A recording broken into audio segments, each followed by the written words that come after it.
బొమ్మలాంటి ఆమె పక్కనుంటే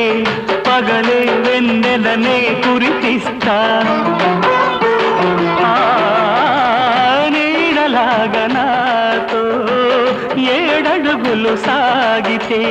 ఇలలో స్వర్గం నే సృష్టిస్తా రసరమ్యం ఆ రాగ విలాసం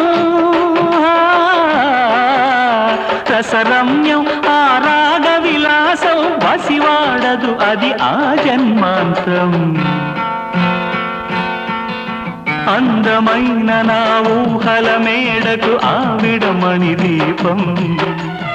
అంది అందని నాశలకు ఆమె ప్రతిరూపం ఆ తలపే నా ధ్యానం ఆ అభినవ దేవత నా ప్రాణం